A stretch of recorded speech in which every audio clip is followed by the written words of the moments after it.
I'd like to welcome each of every individual to Voices of Integrity podcast for the Action Vision team coaching for Oak Grove Tech Services. And let's go ahead and dive right in.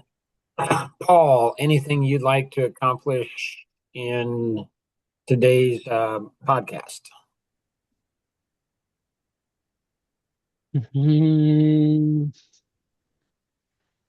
Should have spent more time thinking about that Oh, question. no worries. Yeah, I can come back to you. Jemima, how about you? Anything you got that you'd like to accomplish? Well, getting taxes done and getting invoices out. Nice. What would you say the biggest challenge that maybe, or a challenge that you think the team might be overall might benefit from looking at some point?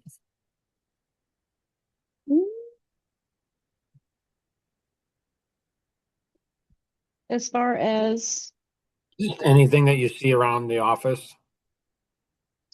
now say the question again. Do you see any challenges that are being kind of you're seeing in the office that are being faced? Yeah, there are some. Okay. What would be like one of the ones maybe? Well, keeping track from our time and making sure we track everything the way we should Gotcha. Gotcha. and getting on time, getting our things done on time.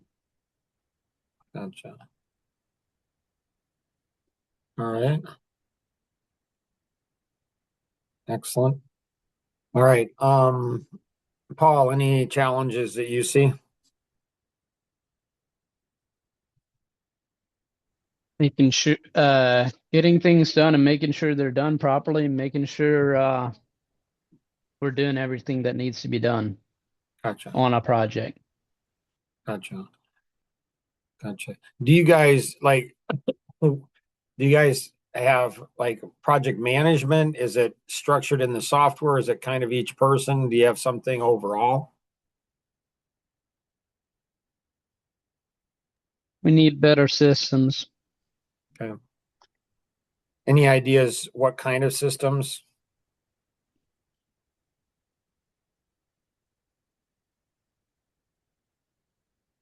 Hmm, something where it's easier for new employee to come in and see what we're doing for so and so company. And then we need follow through and making sure everything's getting done properly. Gotcha. Is that with new employees specifically or just everything? Not just new employees, that includes me, making sure everything got done that should have been done for the company we were working on. Copy that. Okay. All right. Homer, are you there at your computer or is somebody else there at your computer?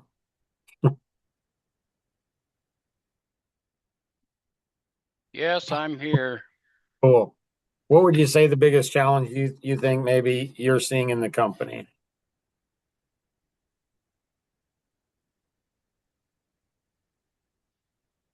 I don't know. I think what Jemima and Paul said pretty much sums it up. Okay. Do you have any suggestions on, do you think you need new systems? Do you guys just need to use the current systems better? Is it that people don't know? Is it a discipline? Is it bandwidth? People are just overwhelmed?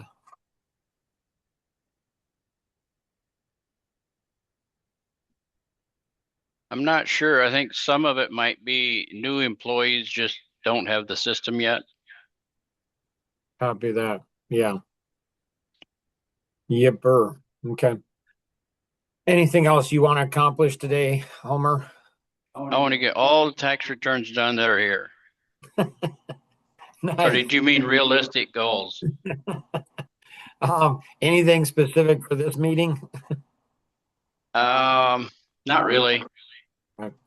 Paul, did you come up with anything that you wanted to cover today?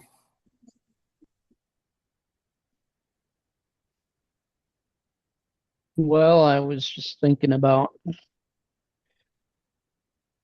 what do we need to do to start implementing better system? What's the first step? In my experience, spreadsheets are probably the fastest and easiest way to do things initially.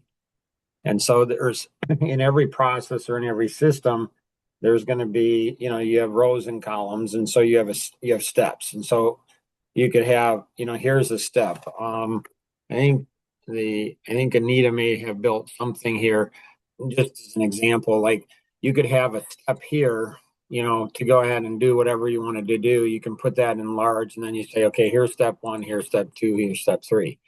You can then go ahead and say, okay, here's the date and who's responsible. So if you build out spreadsheets, in my experience, spreadsheets are it's the easiest for everybody to do. Everybody can gain access to it. Everybody can go in and update it. You can put URL links in here.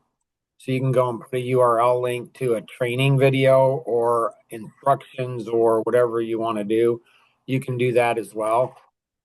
So spreadsheets help us to force us into structure. And it's really easy to see if you have a blank cell. That means somebody didn't do the job or didn't do that particular task or didn't go ahead and check it off, one or the other. Either it didn't get done or it didn't get documented. You typically don't want any more. You want anything that you're investing into a system to get that much time. So if you're investing an hour, you want to get an hour, 2 hours, ideally 3 hours back. So we don't have systems. We don't ever want more systems than we need to have, but we don't want less either. So I've found, Paul, spreadsheets are a great place to start. Does that make sense? Yeah, that makes sense. Yep. Okay. And if any of you want to, I've been using spreadsheets for a long, long time. So if you guys ever want me to go ahead and look over, I'm happy to do that. Just shoot me an email with the link on the spreadsheet, and I can go in and give you suggestions or tips on how to do it. Or your EVAs or Action Vision coaches, they can assist you too in going through it as well. So good. Stephen, is there anything that you have that you want to cover today? Nothing specific, just trying to figure out the systems. Okay. They're different than what I've been used to, and when I think I've figured something out, then I'm doing something I shouldn't be doing. Gotcha. Do you pretty much learn based on either on your own or somebody else is instructing you? Or do you have a manual, or do you have videos, or do you work from a spreadsheet? How do you do that? Trial by error. So is it kind of you doing it on your own, or somebody else helps you? Most of the time it's on my own, but lately Paul's been showing me some of the steps in bookkeeping that I keep doing wrong, or wrong for the way we need to do it. Copy that. Okay. So, Paul, what we often, it's not always this case, but often it's best if you don't have a spreadsheet, if you don't have something set up, often the person you're training, you kind of give them a little direction, and then they build the spreadsheet when you're training them. So what they're doing is you're testing, do they really understand what's being done? And then you're also setting it up for the next person. Obviously, the person who's training them wants to go in and check and double, triple check, but it serves two or three purposes. Because often it's hard for the person training them because it's actually slowing them down to train somebody, and they've got a whole bunch of work to do. And so if they can get the person who they're training to go in and complete that spreadsheet, that's a win-win for everybody. So anybody else have anything else that you want to cover today? Okay, let's real quick go through the on the vision. Do each of you, and I'll just go through your names, do each of you, I think you all have watched the vision video. It's like 17 minutes from John a while back. Do you feel that your vision, your personal vision, do you see how it connects into the company vision? Jemima?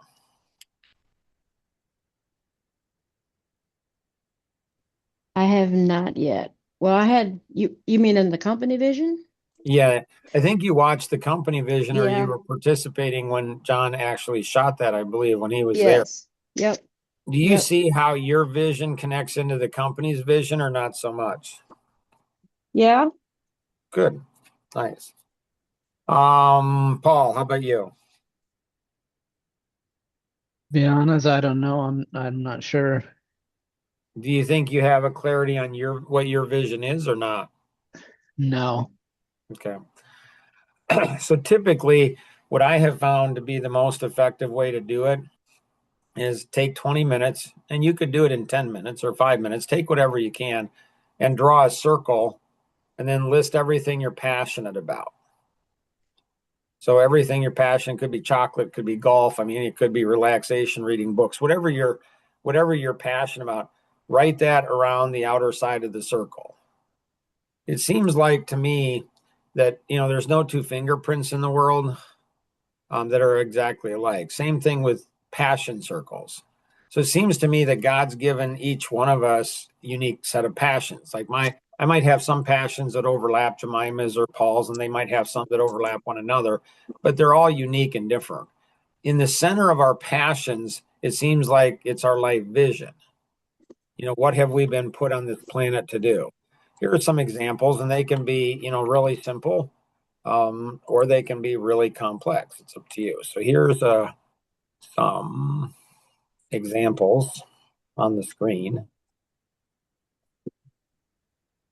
So here's little Sarah. I think she was, I don't know, 5 years old or something.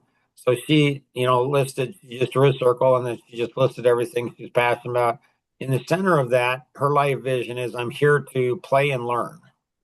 So that's a pretty cute vision. There are some other ones here where there's some creative ones. This one's actually an artist, and all of her passions she listed out on the eyelashes there. So it doesn't have to be complicated. It doesn't have to be anything fancy. It's just saying, okay, what has God created me to do? Be like, what are some things that He's given me passions about? And from those things, you can go ahead and come up with like a short sentence of what it is. If you have a passion circle, you can talk with, again, the Action Vision coach or any of the EVAs, and they can help you go ahead and come from the listing of your passions and come up with a statement for your life vision.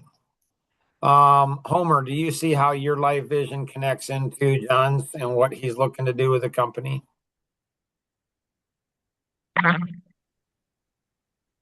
Sorry, you cut out there a little bit.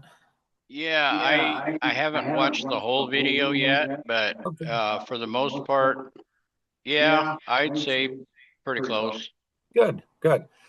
If you have any questions, again, you can watch the video and get back to us on it.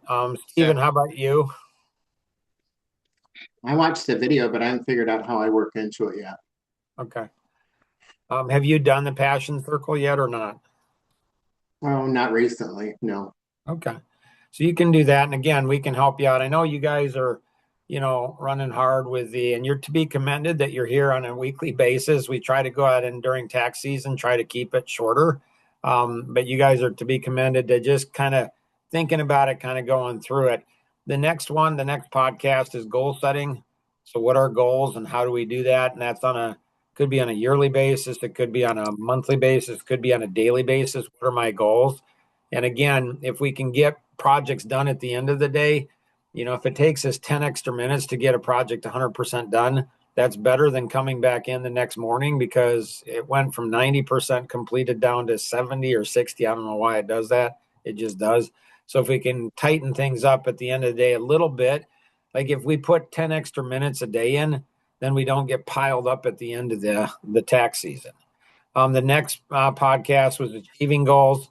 And what we're going to be doing next is this connects what happens when a company's vision lives only in the owner's head. I'm not sure what that one is, but anyways, going through here, we'll go ahead and look at what's the next piece that we're going to be going through. So, anybody else have anything else? Okie dokie. Appreciate you guys all. Have a great day. Have a good night. We'll see you. Bye bye. Thanks, Mark. Yep. Thank you guys. Bye-bye.